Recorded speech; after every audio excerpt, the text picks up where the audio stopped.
మాతృదేవోభవ. మాటికి మాటికెచ్చుటకు మా కనులేమి సరోవరమ్ములా. జగన్మాత మాటికి మాటికెచ్చుటకు మా కనులేమి సరోవరమ్ములా. ఏటికి కానిపించవు మహేశ్వరి. చూచండి గ్రంథరాజముల్ మాటకు మాట పెంచి అనుమానములెక్కువ చేయు. చూచండి గ్రంథరాజముల్ మాటకు మాట పెంచి అనుమానములెక్కువ చేయు. చిత్తమున్ కాటికి పంపనీయవు ఎకాయకి నిన్గని పింపనిచ్చునే. మాటికి మాటికెచ్చుటకు మా కనులేమి సరోవరమ్ములా. ఏబిఎన్ ఆంధ్రజ్యోతి ప్రేక్షక మహాశయులందరికీ నవజీవన వేదం అనే కార్యక్రమంలో 1486 భాగానికి, ప్రత్యేకించి లలితా సహస్రానికి సాగుతున్న సామాజిక వ్యాఖ్యలో 186 భాగానికి స్వాగతం పలుకుతున్నాం. మనం 275వ నామం భానుమండల మధ్యస్థాయై నమః అన్న దాంట్లో ఉన్నాం. ఉద్యంతమస్తం యంతం ఆదిత్యమభిధ్యాయన్ అన్న వేదవాక్యాన్ని చెప్పుకున్నాం. తెలుగువారు, పల్లెటూరు వారు, స్త్రీలు పాడినటువంటి అద్భుతమైన 9 చరణాల సూర్యగీతాన్ని చెప్పుకున్నాం. ఈ 9 అవస్థలు కూడా నిజానికి మన భ్రమే, మనకు కనపడుతుంది కాబట్టి మనం వర్ణించామంతే. సూర్యుడికి ఏమీ ఈ రంగులు లేవు. ఉదయము సాయంత్రం కూడా ఎర్రన రంగులో ఎందుకు కనపడతాడు అంటే, సూర్యుడి నుంచి వెలువడుతున్నటువంటి తెల్లటి కిరణాల్లో 7 కిరణాలు ఉన్నాయి. ఇంద్రధనుస్సులో కనిపిస్తాయి 7 రంగులు. వైలెట్, ఇండిగో, బ్లూ, అదే విబ్జిఆర్ అనే పేరుతో ఉంటాయి. రెడ్తో సహా ఎల్లో, పసుపు, ఎరుపు, వంకాయ రంగు, బత్సలపు రంగు, రకరకాల. వాటిలో ఎర్ర కిరణాలు మాత్రమే సుదూర ప్రయాణం చేయగలవు, మిగిలిన మధ్యలో ఆగిపోతాయి. అందుకని ఎర్ర కిరణాలే మనకు కనపడుతున్నాయి. అందువల్ల ఉదయంలోనూ, ఉదయ సమయంలో, సాయంత్రం సమయంలో ఎర్ర కిరణాలు ప్రత్యేకంగా కనపడడం వల్ల ఉదయించే సూర్యుడు, అస్తమించే సూర్యుడు ఎరుపు రంగులో ఉంటాడు, ఎర్రని సూర్యుడు. ఇంకా రకరకాలుగా మనం పాటలు అల్లుకున్నాం, పద్యాలు అల్లుకున్నాం, భావించుకున్నాం. నిజానికి సూర్యుడిలో ఈ రంగులన్నీ ఉన్నాయి. అంచేత సూర్యుడు అనేది, సూర్యుడు ఎటువంటి వాడు? సూర్యుడు అసలు సూర్యుడు ఎలా పుట్టాడు? చంద్రాగ్ని గోళాత్మకుడు సూర్యుడు. చంద్రుడు, అగ్ని, చంద్రాగ్ని సమ్మేళనమే సూర్యుడు. చంద్రుడిలో ఉండేటువంటి వెలుతురు, అగ్నిలో ఉండేటువంటి వేడి, ఈ రెండు కలిపితే సూర్యుడు. ఈ వేడి కారణంగా సూర్యుని వెలుగు కూడా ఏమైందంటే అది వేడి వెలుగైంది. అలాగని సూర్యుని వెలుగు ఎప్పుడూ బాగా వేడిగా ఉంటుందని చెప్పలేము. మనం నడినెత్తిన ఉన్నప్పుడే ఉంటుంది. ఉదయం చాలా హాయిగా ఉంటుంది, సాయంత్రం కూడా చాలా హాయిగా ఉంటుంది. చంద్రాంశ అంటే అర్థం అది. అగ్ని అంశ ఎప్పుడంటే మధ్యాహ్నం నడినెత్తిలో ఉన్నప్పుడు. అందుకని చంద్రాగ్ని సమ్మేళనమే సూర్యుడు. అందుకే మనకి సంస్కృత భాష అక్షరాలు గమనిస్తే ఈ విషయం బాగా అర్థమవుతుంది. సంస్కృతంలో 50 అక్షరాలు ఉంటాయి. సంస్కృతమునకు వర్ణములు 50. అందులో మొదటి 16 అచ్చులు కూడా ఆ నుంచి మహా వరకు ఉండేటువంటి అచ్చులన్నీ కూడా 16 కలిపి చంద్రకళలు. అందుకే చంద్రకళలు 16, ఈ అక్షరాలు 16. రులు, విసర్గ అన్నీ ఉంటాయి అందులో. ఏ, ఓ అని మనం అంటాం, అవి తెలుగులో ఉంటాయి. సంస్కృతంలో అయితే ఏ, ఓ అలాగే ఉంటాయి, దీర్ఘాలే ఉంటాయి, హ్రస్వాలు ఉంటాయి. తెలుగులో ఎకారం, ఒకారం కూడా ఉంటాయి. సంస్కృతంలో ఏకారం, ఓకారం మాత్రమే ఉంటాయి. రులు, విసర్గ అనేవి సంస్కృతంలో ఉంటాయి, అచ్చ తెలుగులో ఉండవు. సరే, ఇప్పుడు అంతా కలిసిపోయింది అనుకోండి. అవన్నీ కలవబట్టే మనకి 56 అయినాయి. ఇందులో 16 చంద్రకళలు. మిగిలిన సరిగ్గా 34 అక్షరాలలో చివరి 10, మకారం నుంచి చివరికి మకారం 1, మిగిలిన 9, యారాలావ, శేషాషాహ, క్ష. ఆ 9 ప్లస్ 10, యారాలావ, శేషాష, హ, లా, క్ష, 10. ఆ 10 మకారంతో కలిపి 10. మకారము యారాలావ, శేషాష, హ, క్ష. ఈ 9, అదొకటి, మకారం 1, 10. ఈ 10 అగ్ని సంబంధమైన కళలు. ఇక మధ్యలో ఉన్న వర్గాక్షరాల్లో 25లో మకారం తీసేగా మిగిలిన 24 ఉన్నాయి. కాఖ, గఘన, చాచ, జ, టాఠ, డాఢణ, తాథ, దాధాన, పాఫ, బాభ అంతవరకు 24. అవి సూర్య కళలు.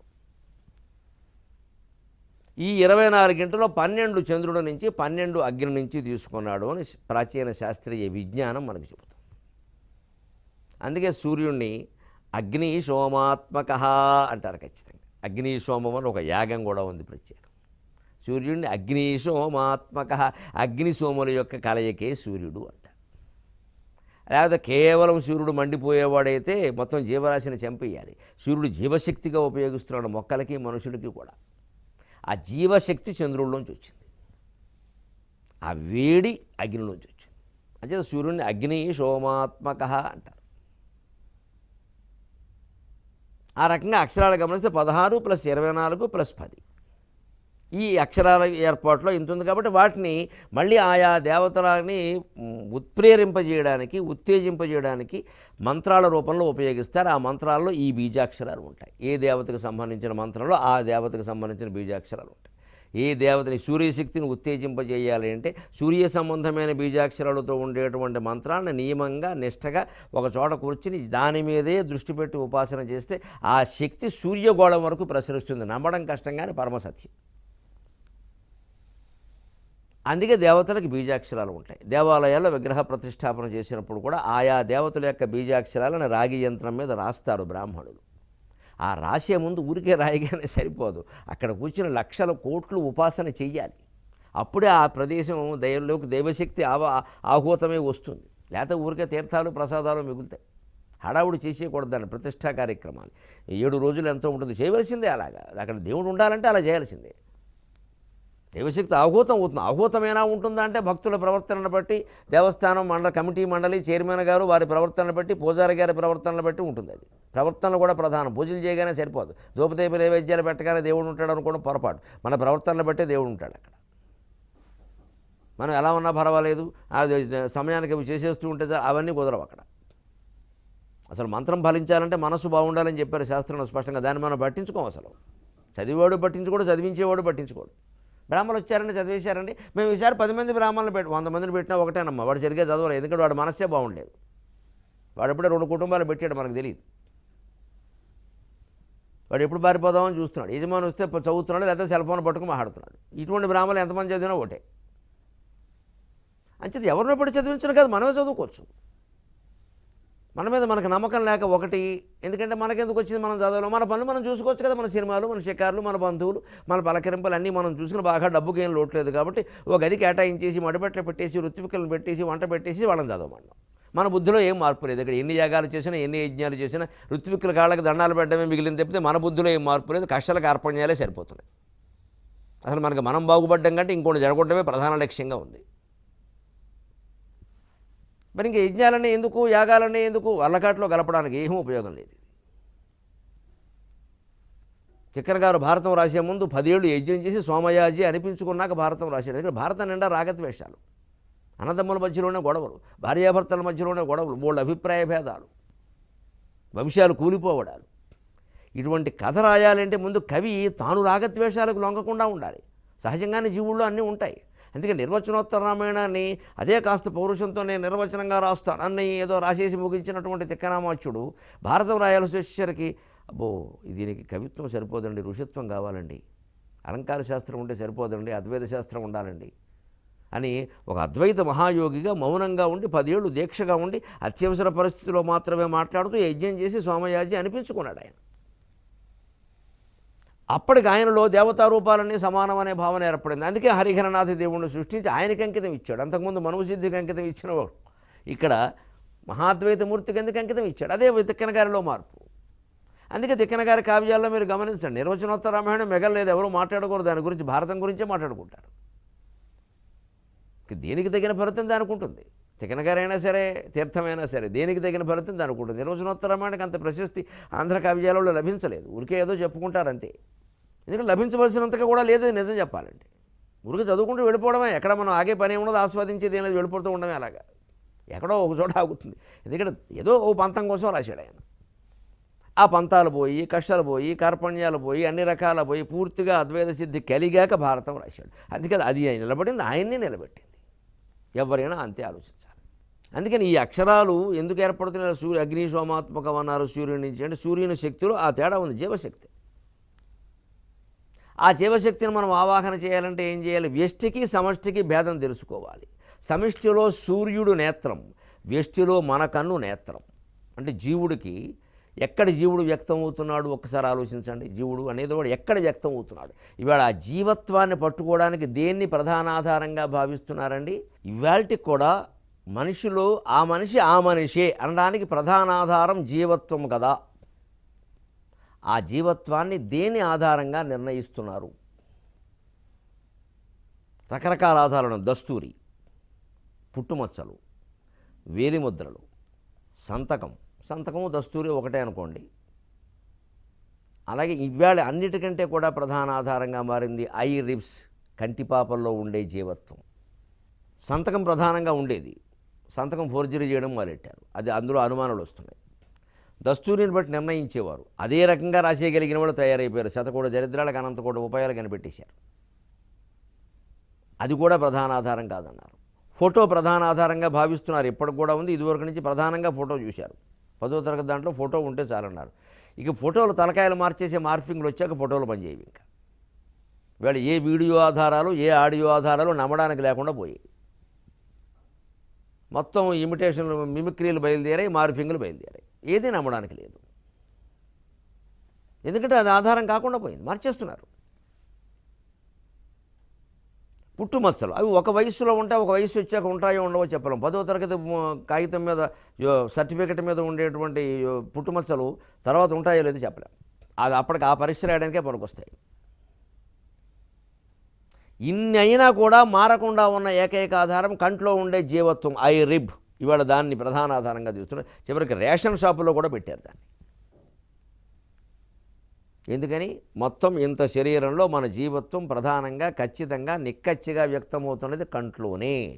సరిగ్గా జీవుడు శరీరంలో కంట్లో జీవత్వం వ్యక్తమవుతున్నప్పుడు, జీవప్రజ్ఞ అనేది కంటిలో వ్యక్తమవుతున్నప్పుడు, దేవుడి శరీరంలో అంటే ఈ విశ్వంలో ఆ జీవప్రజ్ఞ ఎక్కడ వ్యక్తమవుతుందో సూర్యంలో వ్యక్తమవుతుంది. ఉద్యంతమది అస్తంయంతం ఆదిత్యమభిధ్యాయన్ అని వేదం చెప్పడంలో ఉద్దేశం ఇది. ఇప్పుడు వేదం శాస్త్రమో సైన్సో కళవడో నిర్ణయించుకోండి.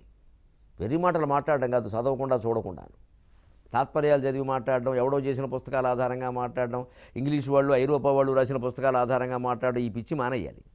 అపారమైన భక్తితో సంస్కృతం నేర్చుకుని వేదార్థం తెలుసుకుని అప్పుడు మాట్లాడాలి.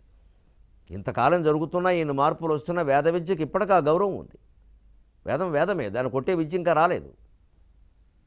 అసలు ఇంతకాలం నిలబడిందంటే చాలు, అది గొప్పదని చెప్పడానికి. ఇంక వేరే ఏం అక్కర్లేదు ఆధారాలు, అవన్నీ తర్వాతవి.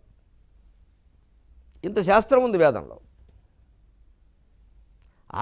ఒక శరీరం అనేది ఒక చోటు, ఒక స్పేస్.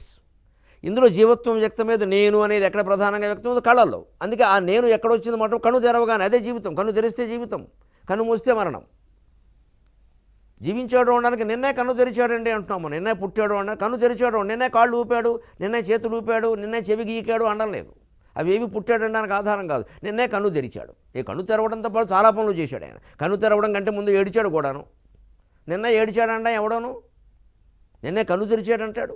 పుట్టాడు అనడానికి ప్రధానమైన సంకేతం కన్ను తెరవడం.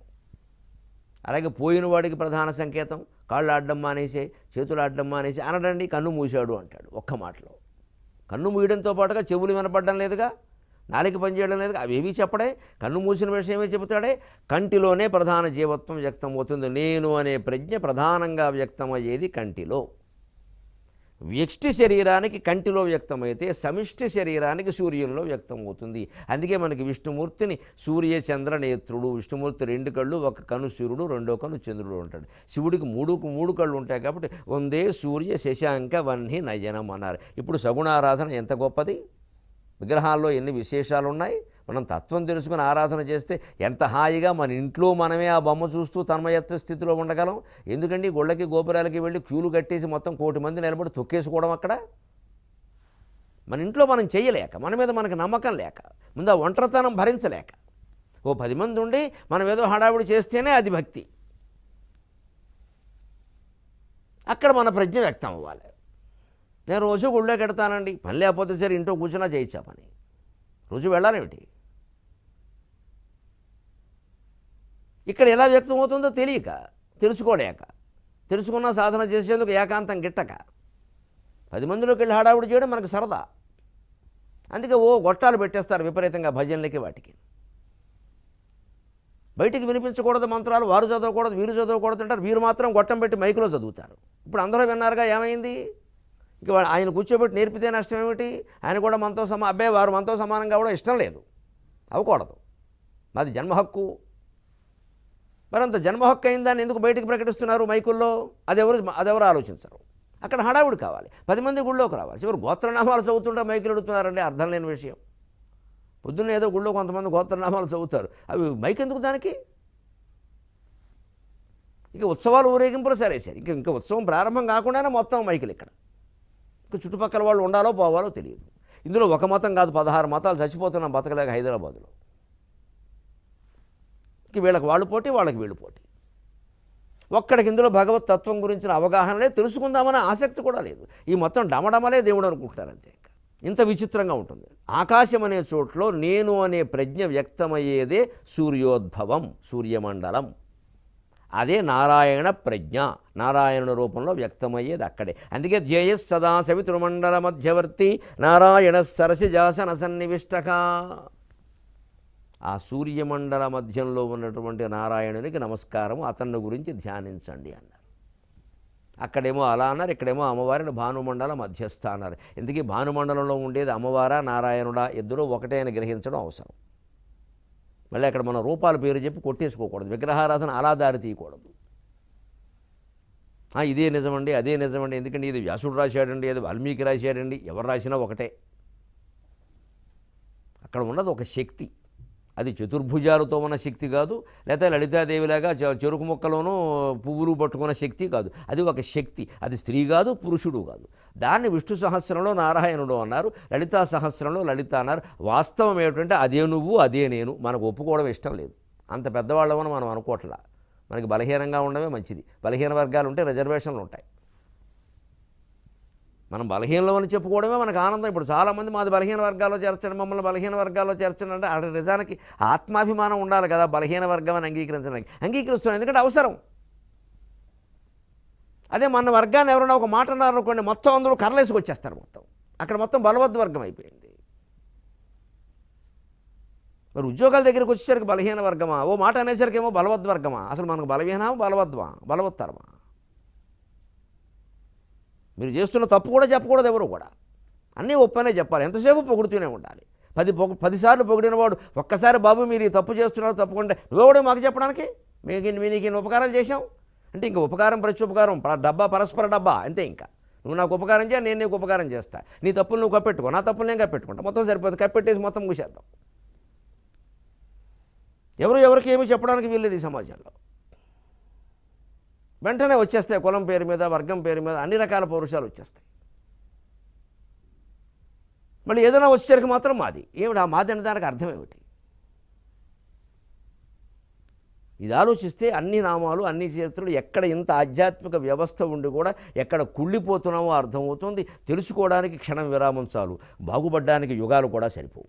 275వ నామం భానుమండల మధ్యస్థాయే నమః. ఆ భానుమండలంలో తేజస్సు రూపంలో, శక్తి రూపంలో ఉన్నది అమ్మవారే, ఆవిడికి నమస్కారం. 276వ నామం భైరవ్యై నమః. ఏమిటి భైరవి అంటే ప్రళయకాల భైరవుని భార్య, స్త్రీ రూపిణి. అందుకే స్త్రీలందరిలోనూ కూడా అందరిలో అమ్మవారి యొక్క విభూతి ఉంటుంది అంటారు. ప్రతి స్త్రీని అమ్మవారి స్వరూపంగా భావిస్తారు. అది స్త్రీ అనే అక్షరంలోనే ఉంది. ఈకారం, సకారం, తకారం, రకారం, సత్వరజస్తమో గుణాలు త్రిగుణాత్మక ప్రకృతికి సంకేతం అయితే ఆ ప్రకృతి మొత్తం అమ్మవారి స్వరూపం అని చెప్పడానికి ఏం చెప్పారు, స్త్రీ అని ఈకారం పెట్టారు. పురుషుడికి అలా పెట్టాల, పుమ్ అన్నారు, మూసేశారు కంపెనీ. స్త్రీ దగ్గర ఈ అని సాగదీశారు, ఎందుకంటే స్త్రీ ద్వారానే అభివృద్ధి. పుమ్ స్త్రీ, పుమ్ అనగానే 0 ముడుచుకున్నట్టుగా ముడుచుకుని ఉంటాడు. పుమ్ అంతే, ఇంకా ముడుచుకోవడమే పూర్ణానుస్వారం. ఆ పూర్ణానుస్వారం రూపంలో ముడుచుకున్నటువంటి శక్తి సాగాలి అంటే, అభివృద్ధి చెందాలి అంటే స్త్రీ ఈకారం ఉండాలి. అది సాగడమే. అది ఈకారం కొంచెం పైకి పెట్టినా నష్టం లేదు, ఇంకొంచెం పైకి పెట్టినా, ఎందుకంటే పైకి ఎంతైనా ఎదిగే అవకాశం ఉంది. అంటే ఒక మనిషిగా ఉన్నవాడు 2 3 4 40 అవ్వాలి అంటే పెళ్లి చేసుకోవాలి, పిల్లని కనాలి. అందుకే పురుషుడికి స్త్రీకి సంయోగం, సంతానం, అభివృద్ధి. ప్రజాతంతుం మా వ్యవచ్ఛేత్సేహి అని వేదమే చెప్పింది. ఈ సంతాన తంతువుని తెంచేయవద్దు. సృష్టి అంతా దీని మీద ఆధారపడి ఉంది. మీ ఆర్థిక ప్రగతి కూడా దాని మీదే ఆధారపడి ఉంది. ఎక్కువ మంది సంతానం జనం ఉండబట్టేనండి చైనా వాడు, అమెరికా వాడు అందరూ మన మీద పడి ఏడుస్తున్నారు మార్కెటింగ్ కోసం. జనం లేకపోతే ఎవడొస్తారండి?